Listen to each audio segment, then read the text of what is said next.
Good morning, everybody. I'm Joanna Calixto, Managing Director of MSO, and I'm here to talk to you today a little bit about our KTP.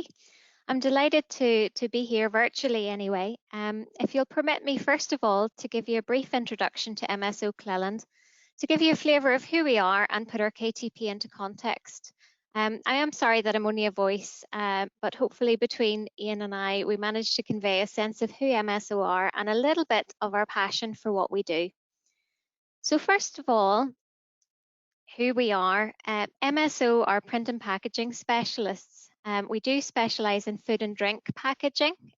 We also do some packaging for the pharmaceutical and healthcare industries. We employ 160 people in Belfast, where we produce folding cartons and labels. We are part of the Carton Care Group, which is family owned and run, and we have 3 sites, 2 in Northern Ireland and 1 in England. Essentially, across our group, we are a little bit of a one-stop shop for paper-based printed packaging.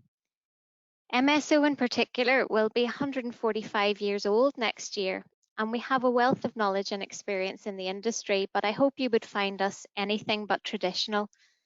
For example, this year, we're investing around £5.5 million in additional equipment to help us drive the company into the future. This obviously gives us enormous additional capacity and capabilities. So they say a picture is worth 1,000 words. On the left-hand side, that's printing at MSO at the turn of the last century.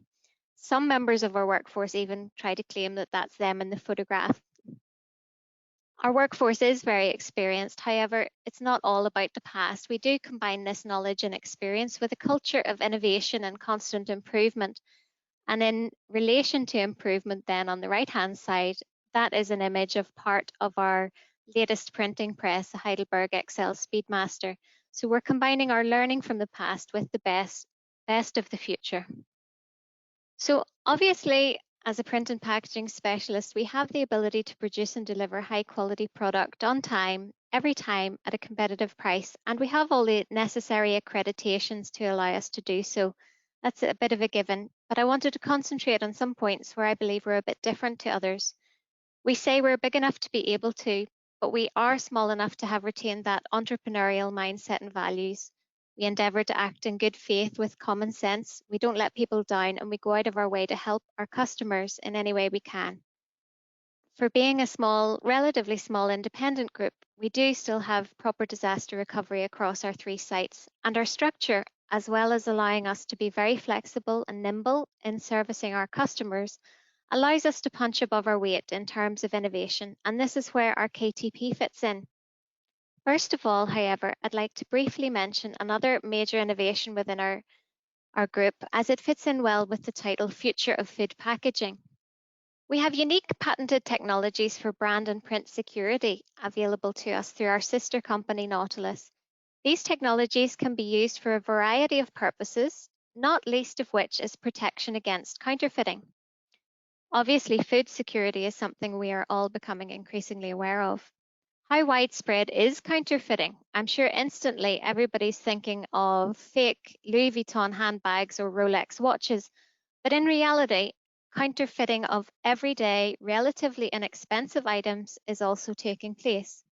There are a range of technologies out there to combat this, but Nautilus is a secure option used, for example, by governments in passport and tax stamps. It is easily implemented in printed packaging. It doesn't create any additional process. It doesn't create any additional waste. The packaging can be recycled in the normal way. So we work in MSO, we work really closely with our sister company Nautilus in research and development in a manner of fields, but particularly in the area of printed packaging as an active interface rather than simply a physical one. On to our KTP then. So what is KTP? It's a knowledge transfer partnership. It's a relationship between an SME and a university to obtain access to the facilities, knowledge and resources of the university alongside a new dedicated resource for a particular project based either at the company premises or at the university or a mixture of both. Innovate UK provide funding for this, although the company contributes around 1/3 of all costs. So the associate reports into an appointed person in the company as well as somebody at the university. There are regular progress meetings alongside a representative from Innovate UK to check the progress of the project. The focus for our particular KTP, you'll see in the purple box here, was developing sustainable board-based solutions to customers looking to move away from plastic packaging or non-recyclable packaging. I say solutions, plural, very purposefully here rather than solution. We realized quickly there was no one-size-fits-all solution given the different range of products in our customer base. For us, this particular KTP project aligned very well with our own sustainability program because we have always felt strongly about the environment. And for example, we own significant forestry to help us towards our goal of being carbon neutral. We have a range of other initiatives, such as only using renewable energy to power our factory, none of our waste going to landfill, as well as using low migration inks, direct food contact inks, and reducing ink on non-marketing panels and deweighting the board. So wherever we can, we're seeking to do the right thing. And the KTP was the next phase. Why KTP then in general? What do we all get out of it?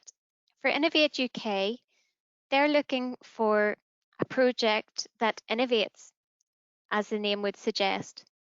So new leading edge technology, process, or practice. They're looking for there to be sufficient challenge for all three partners, the company, the academics, and the associate. And they're looking for an impact. Ultimately, they're looking for a return on investment for the economy. The university, for them, working with local industry and delivering a benefit to the wider community is a key metric. Also, the chance for academic publications and conferences arise out of each project. Lecturers find it can also help them explain new ideas and concepts to students using real-world examples. And then for us as a company, why did we choose to go down the avenue of a KTP rather than simply employing a materials scientist directly ourselves? Well, for one, yes, it was an additional dedicated resource rather than dividing it out amongst internal people whose day was already filled with other responsibilities. This gave our associate the time to do things such as visit recycling centres and see what was actually happening to materials labelled widely recycled. But for me, the major advantage to us was to avoid the knee-jerk reactions that were going on a number of years ago.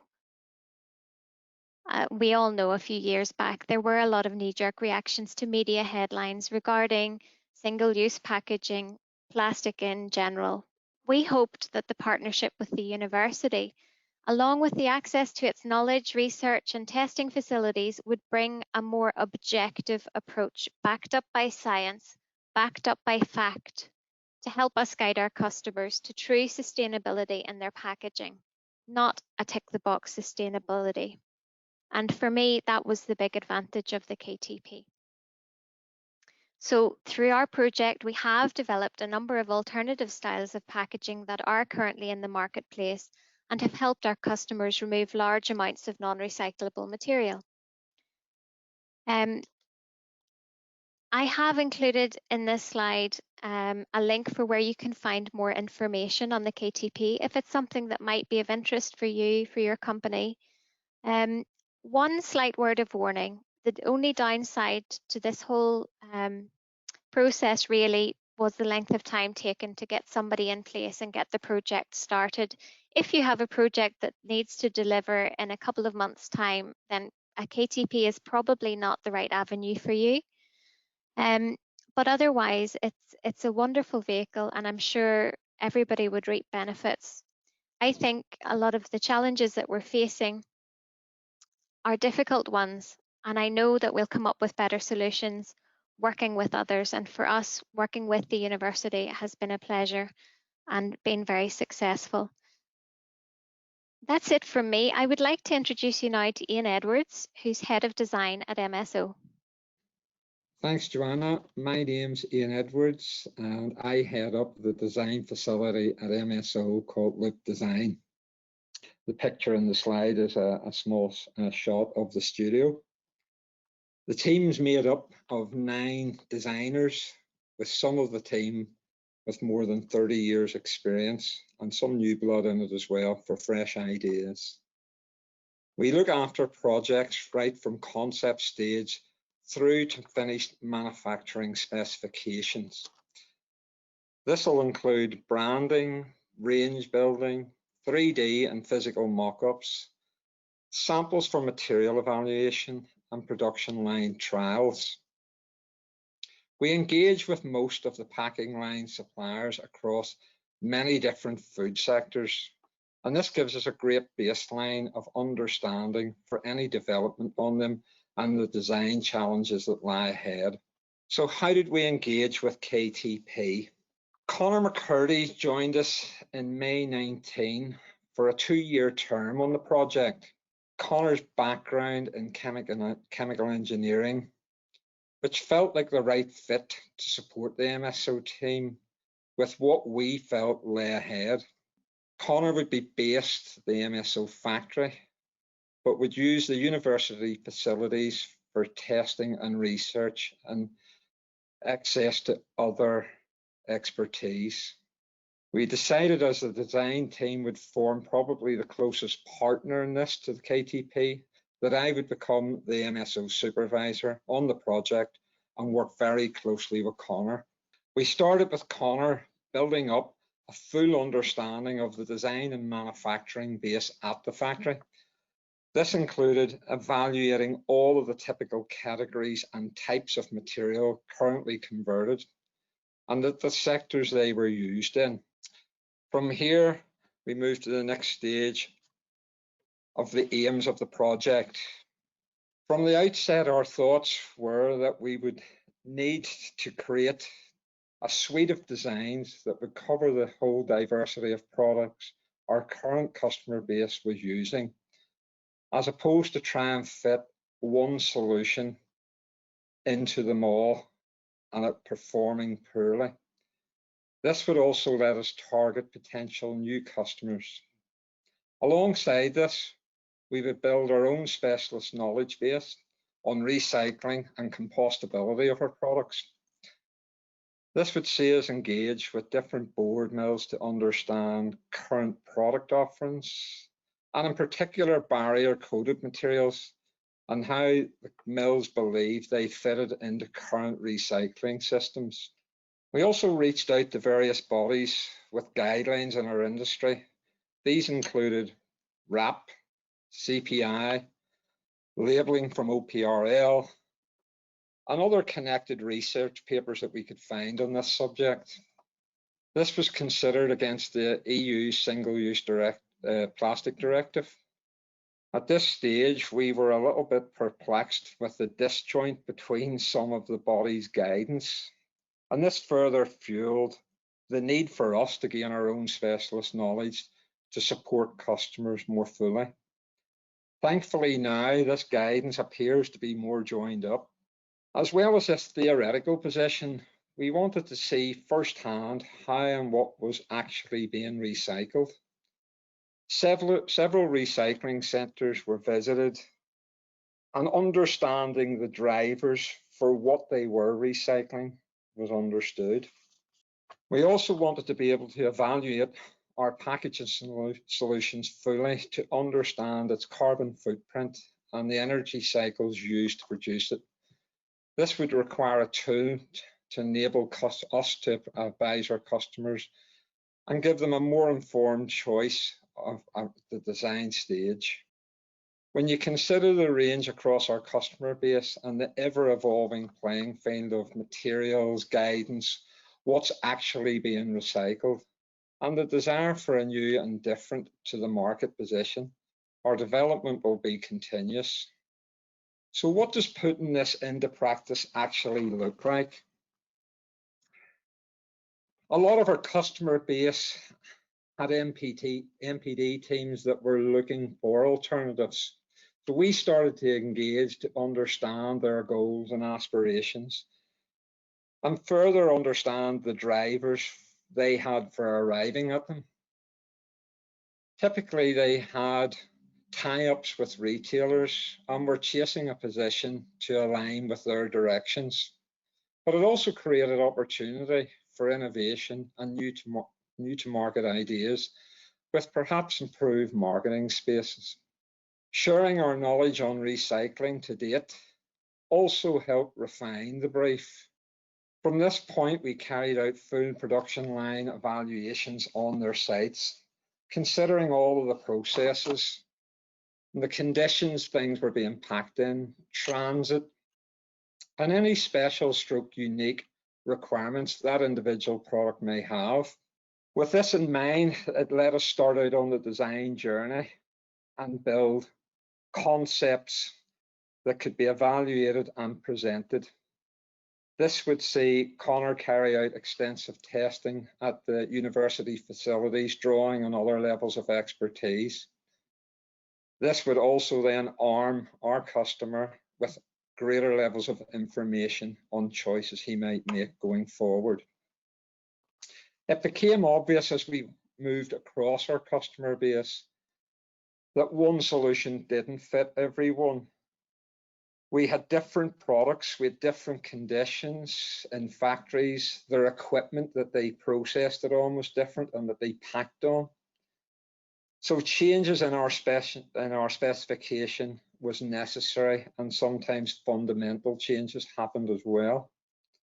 And it was the same with potential investments. They varied across the customer base.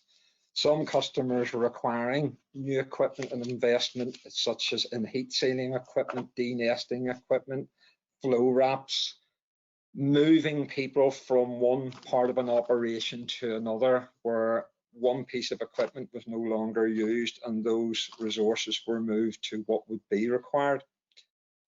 That then moved us on to some of our achievements to date. And in product life cycle, we now have a tool that we can measure carbon and energy footprints of our designs and the different materials and processes they require. It's useful to also to measure our progress from one design solution to another, and also evaluate align that with commercial positions, with customers able to make more informed choices. In terms of recycling and composting, with the data gathered and new knowledge from visiting these facilities, we now ensure that we don't end up in false positions, like reducing plastic, but making it less recyclable than the original. That we have seen in many designs fall into. Only with this understanding do you avoid this. In our investment side, although some of our solutions are able to be made on conventional converting equipment, we also have some that require more bespoke engineering to build them, with some projects in trial stages with machinery companies that are nearing the point of us investing. This will also bring new sales opportunities to us and new to market ideas. The non-recyclable materials replaced sector. Some of our successful designs are now in the marketplace and more are ready to launch. We now have new packaging in sectors such as beef, fish, sausages, confectionery, drinks, and some outside the food sector like hair care. In 3 of the product ranges listed above, we have removed approximately 30 tons of non-recyclable material, which is something we can be really proud of. And some of these situations have also reduced product weights and improved commercial position. And as the slide says, we now have a new approach to this with a different mindset. Industry direction. In this sector, our industry is still seeing a strong focus on environment and sustainability. We all remember the Sir David Attenborough Blue Planet programme that put real momentum into the anti-plastic campaigns and the huge public reaction there was to it. Retailers then setting out their policies on plastic reduction from packaging. And that position, I believe, will only continue to spread. We've seen a rush to market of some poor alternatives that couldn't be recycled and were not a step forward. From that point, I think we had a more foot on the ball moment and a much more considered approach being applied. On the materials side, the quest continues for stronger performing boards with non-fossil based barriers to provide options for even more alternatives to the plastic positions. And I see that continuing. Smart inks, I think these are starting to evolve to a place where they start to support food safety and perhaps develop to a point where they can steer and highlight routes for recycling on packaging. We have anti-counterfeiting, again protecting products and brands, and Nautilus Security Technologies, our sister company, is well placed in this sector to support any future projects. Carbon and energy use.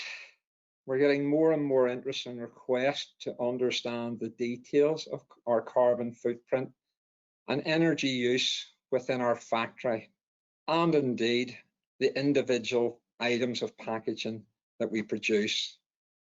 This will enable comparisons to be made against alternatives, so a very useful tool. Refill and reuse.